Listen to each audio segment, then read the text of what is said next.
कितना मानते हैं आप जेपी को, क्योंकि जेपी को मानना और जेपी की मानना दोनों में एक बड़ा अंतर है। तो जेपी को कितना मानते हैं, जेपी की कितना मानते हैं, यह हमें जरा बताइए अभिषेक जी।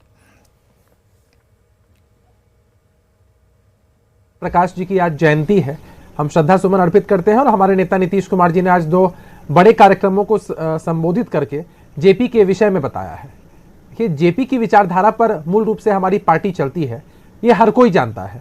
और समाजवाद की धारा को जिस तरह से नीतीश कुमार जी ने बुलंद किया है, यह पूरे देश के सामने है। ये बात तो खुद आदरणीय प्रधानमंत्री नरेंद्र मोदी जी ने भी कई बार कहा है और खुले मन से कहा है कि जिस तरह से महान समाजवादी नेता लोकनायक जयप्रकाश नारायण थे, राम मनोहर लोहिया जी थे, उसी पंक्ति में आगे नीतीश कुमार जी इस कार्रवाई को आगे बढ़ा रहे हैं। तो आज जेपी की जयंती थी और नीतीश कुमार जी ने अपने पर्सनल एक्सपीरियंसेस उनके साथ और साथ ही साथ उनकी जो विचारधारा थी उसको लोगों के साथ साझा किया है।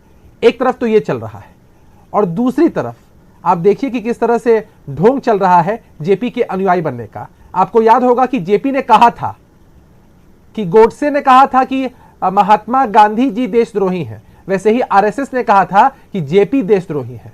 आरएसएस विचारधारा क्या थी जेपी की? ऐसे जो विचारधारा क्या थी अभिषेक, जेपी की विचारधारा क्या थी? जेपी की विचारधारा समाजवादी थी। कैसे समाज के हर एक तबके को साथ लेकर चलना, किसी के खिलाफ द्वेष नहीं रखना। इतना बड़ा जो आंदोलन उन्होंने किया, उसकी मूल अवधारणा यही थी कि देश में असमानता खत्म हो, महंगाई बेरोजगारी खत्म हो, लोगों को मौका मिले। तानाशाही रवैया जो सरकार का है वो सिस्टम के खिलाफ थे। जेपी किसी पार्टी विशेष के खिलाफ नहीं थे। अगर पार्टी विशेष के खिलाफ अगर जेपी होते तो वो इंदिरा गांधी को इतने स्नेह से कभी इंदु नहीं बुलाते या नेहरू जी से उनके संबंध इतने अच्छे नहीं होते। गांधी जी की विचारधारा पर जेपी चले। जेपी ने स्वतंत्रता आंदोलन में अपना महत्वपूर्ण योगदान दिया, देश के विभिन्न राज्यों में जाकर अपना योगदान दिया। या वो ठहर गई, दीजिए जवाब। अभिषेक जी यही बता स्क्रीन पर संजय जी हैं, देखिए बताइए। हमारे नेता नीतीश कुमार जी ने कभी राजनीति में कोई व्यक्तिगत लाभ नहीं लिया है। सत्ता उनके लिए साधन है, साध्य नहीं है। भ्रष्टाचार के खिलाफ जेपी थे, देशव्यापी नारा था। आज भी हमारी पार्टी क्राइम, करप्शन, कम्युनिज्म के साथ कभी कॉम्प्रोमाइज नहीं करती है। नहीं सहमत होंगे संजय जी तो हाथ उठाइएगा। कुरीति समाज में है, समाज में कोई कुरीति है और हम उसके खिलाफ आवाज बुलंद करते हैं।